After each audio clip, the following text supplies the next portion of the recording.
O petismo se diz diferente do bolsonarismo. Mas será que realmente são tão diferentes? Eu quero dizer a você que acompanha nesse canal, ou você que chegou agora nesse canal, que existe sim uma cumplicidade entre bolsonarismo e o petismo. O bolsonarismo, um subproduto de Lula, apresentado-nos como uma vingança ao povo brasileiro, e sofremos os 4 anos desse desgoverno Bolsonaro. E agora nós temos Lula no poder. E ao contrário da narrativa da claque petista, o amor não venceu. Não, porque num país como o nosso, né, em que nós temos ainda gente passando fome, o ministério responsável por políticas para não ter fome no Brasil, por exemplo, faz com que as pessoas fiquem à mercê de receber pelo menos aquela parcela mínima da mínima para a sua subsistência. E aí eles dizem que não é hora para criticar. Como também existe no bolsonarismo aqueles que exigem respeito dos outros, que dizem que a gente não pode ter ídolos na política, mas Deus me livre se você fala 1 milímetro do Bolsonaro para ver o que eles dizem. Eles se valem de 2 ferramentas que o petismo ensinou a ser colocada na praxis política. E é sobre isso que eu vou falar neste vídeo.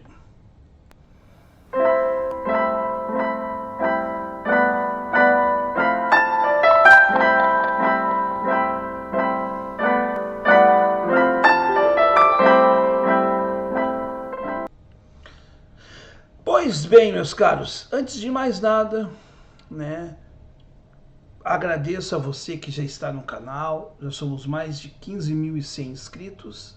E também, é claro, peço a você que chegou pela primeira vez aqui no Falando de História, para que você possa também deixar o seu like, inscrever-se no canal, acionar o sininho das notificações, para não perder mais nenhum conteúdo novo aqui no canal, porque a gente tem conteúdo novo de segunda a sexta, de segunda a sábado, melhor dizendo, às 18 horas e aos domingos às 9 da manhã. E sempre tem conteúdo que fala sobre conjuntura política, comportamento, sobre vários assuntos, sobre pessoas, né? E espero que você goste deste conteúdo. E, meus caros, existe, né, uma falsa dualidade, porque na verdade, tanto o petismo como o bolsonarismo são 2 grandes parceiros. Um não existe sem o outro. O petismo, para manter a sua narrativa vitimista, sempre precisou ter adversários, mesmo que fictícios, para manter a praxis ou as práticas que ele veio exercendo. Na década de 90, por exemplo, o grande inimigo do PT era o MDB e o PSDB. Quando ele assumiu o poder, o Lula em 2003, já nos anos 2000, nós vamos ter ali, né, o Lula se aliando ao MDB. E o PSDB virou seu grande inimigo, a sua grande antítese. No entanto, o governo Lula, por exemplo, manteve algumas privatizações feitas pelo Fernando Henrique Cardoso, manteve muitas práticas econômicas, né, do governo Fernando Henrique, e etc. Então ele se dizia muito contra o Fernando Henrique, mas no entanto ele praticou e continuou tendo um neoliberalismo, né, como a história registra. E quando o bolsonarismo assume o poder, o bolsonarismo diz que vai acabar com a corrupção, que a corrupção do governo Lula era algo vergonhoso e que tínhamos que acabar com a corrupção. No entanto, o governo Bolsonaro foi um governo, né, recheado de escândalos. Como, por exemplo, um deles, né, um dos tantos, e até agora nenhum bolsonarista respondeu, qual a origem na compra de 51 imóveis de luxo. Eles não conseguem responder sobre isso. Dizem que é porque o Bolsonaro trabalha muito. Também o trabalhador brasileiro trabalha muito e talvez mal consiga comprar a sua própria casa, que dirá 51 imóveis e ainda de luxo. Mas é assim. Na verdade, a briga, eu falei isso no vídeo anterior a este, a briga de bolsonaristas e petistas é uma briga artificial, é proforme. No fundo, ambos comungam dos mesmos princípios.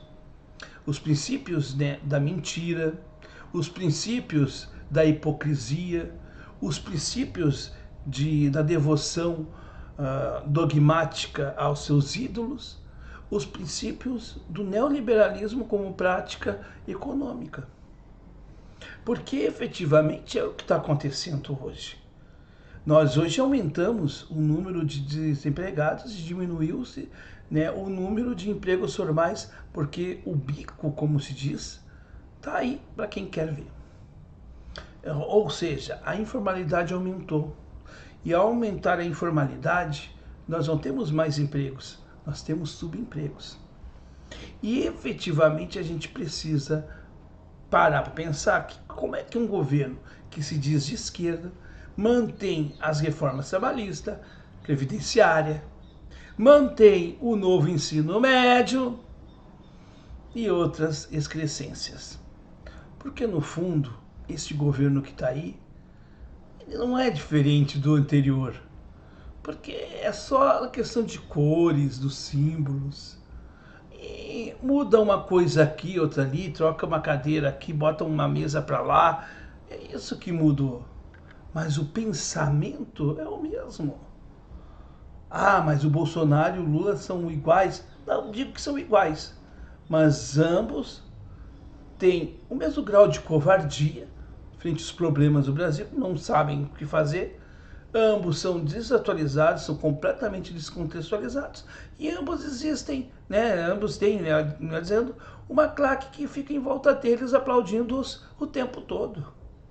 Essa mesma claque que diz aqui que não é hora para criticar o PT, não é hora para criticar o Lula, ou aquela claque que vai relativizar o processo, vai dizer, mas olha, tem corrupção aqui no meu governo, mas o governo do outro foi maior.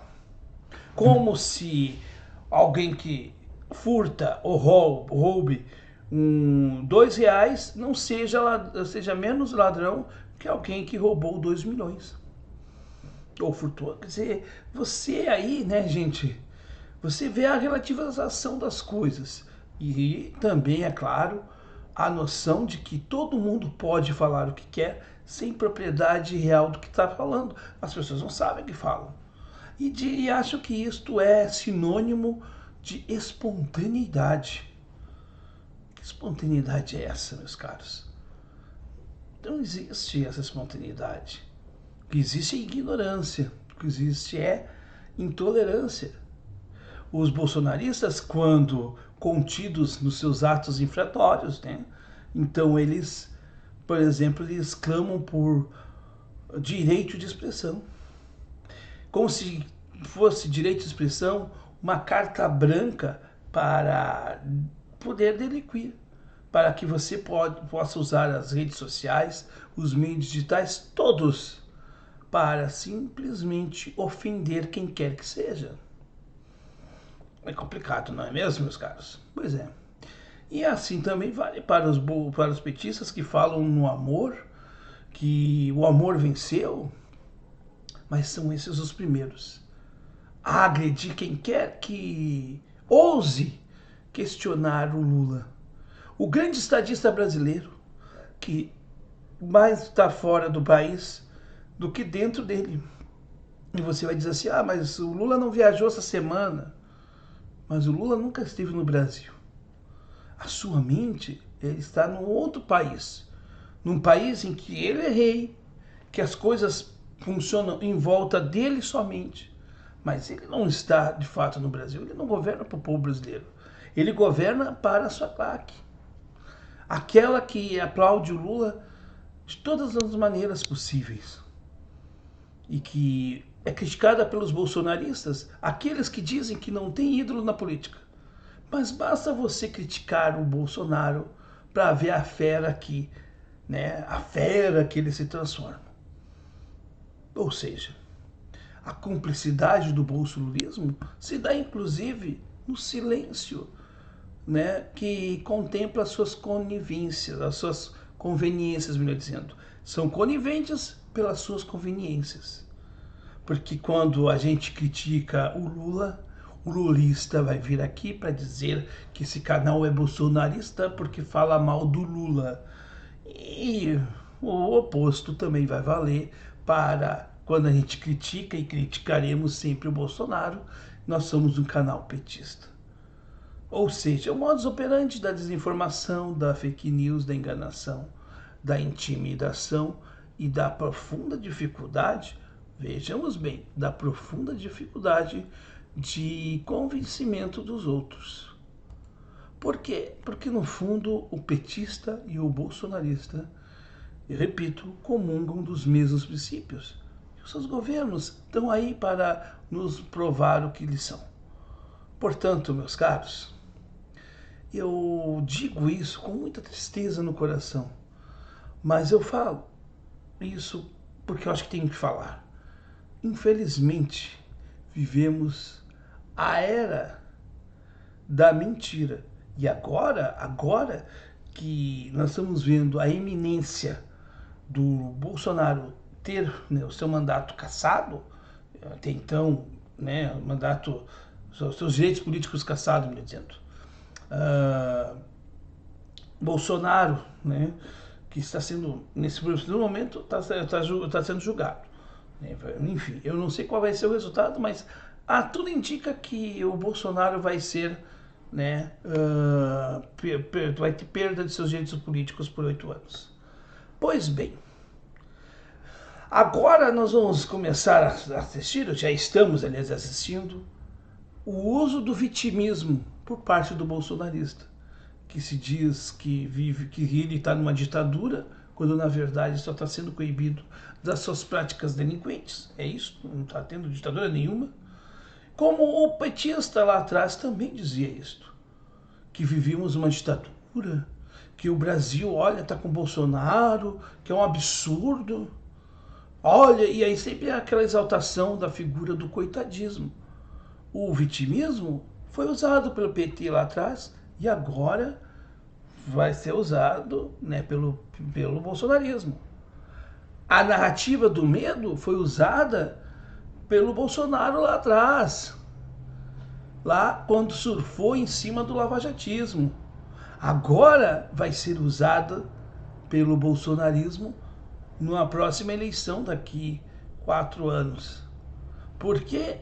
Porque eles usam dos mesmos objetos, das mesmas formas, embora se digam diferentes.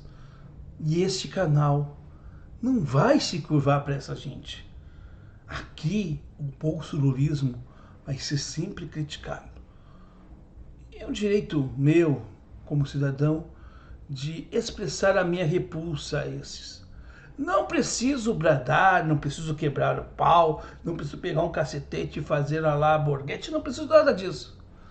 Basta eu conversar com você para dizer que Lula nem Bolsonaro me convencem e que eu prefiro anular o meu voto, se for o caso, ou acho até melhor votar em branco para dizer não aos dois, porque eu acho que a gente está na hora de avançar e parar de dizer não para um, para achar que é o menos pior o outro. A gente vai ter que ainda superar e virar a página tanto de Lula como de Bolsonaro.